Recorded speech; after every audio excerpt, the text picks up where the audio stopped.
From the News Channel 8 studios, let's talk live with your hosts, Natasha Barrett and Melanie Hastings.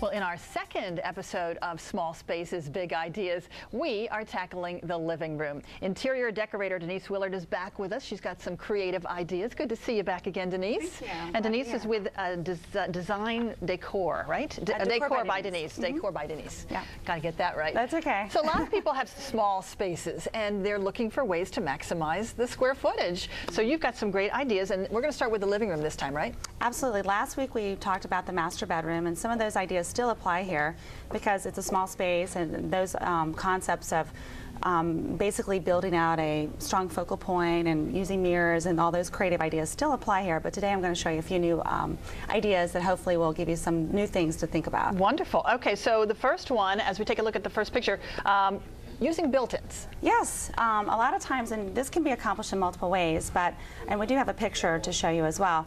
Oh, here it is. This is a great idea where we've done some built-ins around the box seat, but also the box seat itself.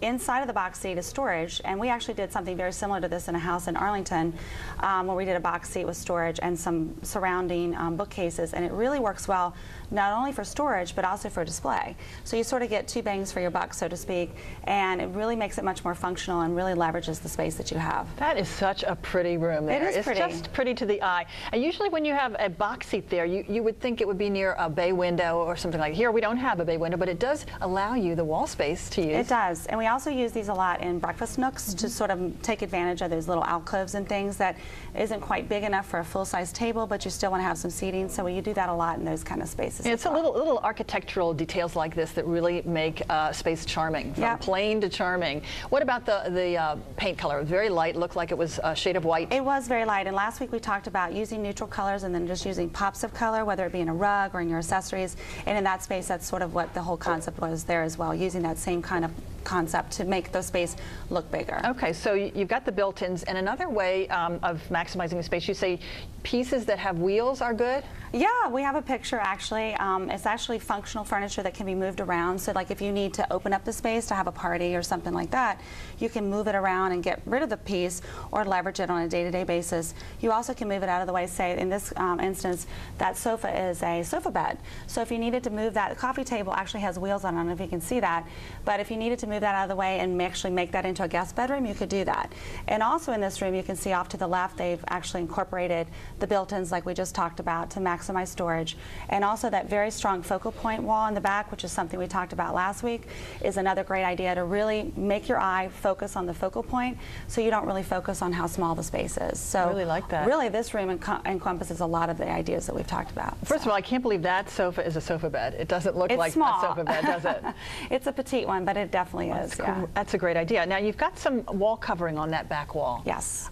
Is wallpaper an element that helps with space size? Absolutely, and we talked about this last week, and we use it a lot in a lot of the spaces that we do.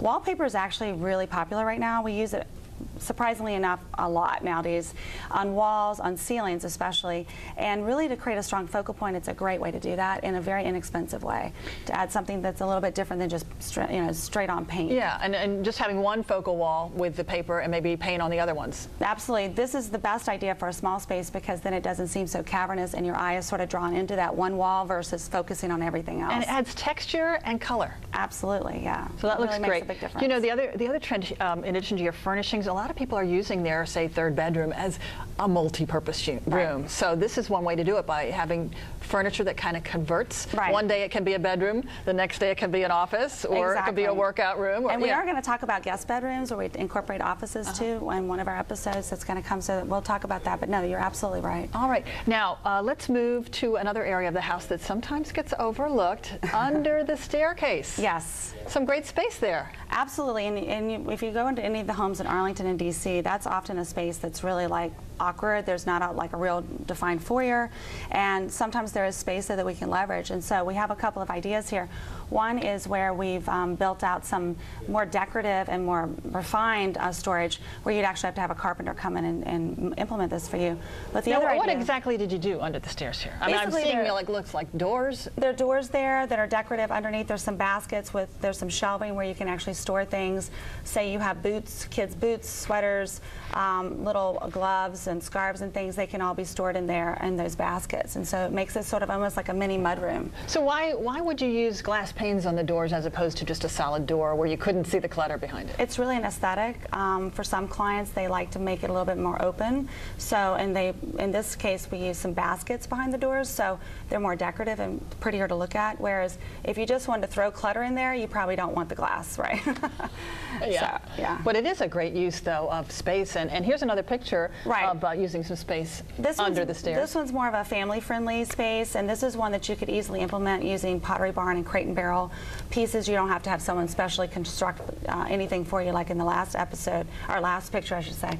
And this one, they actually have decorative baskets and things for boots and all that, but also some hooks. It's almost like a locker room kind of setting where your little kids, each person in the family has a cubby, and they just throw their things there, and they always go back there when they need to go and get their coat or their umbrella or whatever. And the smallest person gets that last one, where that's it's the shortest one. And we're actually doing something very similar to that in Arlington right now, where a little space, they don't have a mudroom, but we need to implement one and make it functional for the family. And kids definitely understand cubbies, don't they? They do. Yeah, they do. Get it. All right, let's talk about dividing up the room visually, and you say there are some great ways to do this. Yes, we see this a lot in more of a loft setting where you've got a totally open floor plan, a studio where, you know, the rooms aren't really defined, but it's just a big open space. A couple of ideas is to use drapes and or use dividers, and I found a great picture on Elle Decor because we've not really done this before, but I just love this room, where they leveraged both. They leveraged room divider, but also drapes, and hopefully we're going to see it here shortly. But basically, it's a room divider that's got bookcases and storage,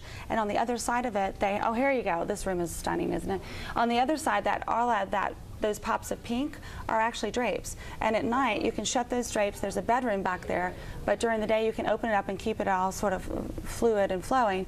But on this side of it, there's a living room. And it's just really cool. That is very cool. I would love to be able to do a room like this. Yeah. This is sort of like a see-through bookcase. It really is. And you use it in the middle of the room, and you have one, like a bedroom on one side and maybe a living space on the other. Exactly. And they just did it beautifully here, so I had to show you. You know what really makes it pretty is having that bold color behind it. It does. Really shows it off, doesn't it? It does. It's really a stunning, stunning space. I love that. Lots of great ideas for using small spaces wisely. Thanks so much, Denise. Decor by Denise. Thank you. Thanks for stopping by once again. Thanks for having me. All right, when we come back, Dr. Katie Nelson is with us, and she's going to tell you what you can consider before you adopt a dog. And boy, you're going to fall in love with this little guy.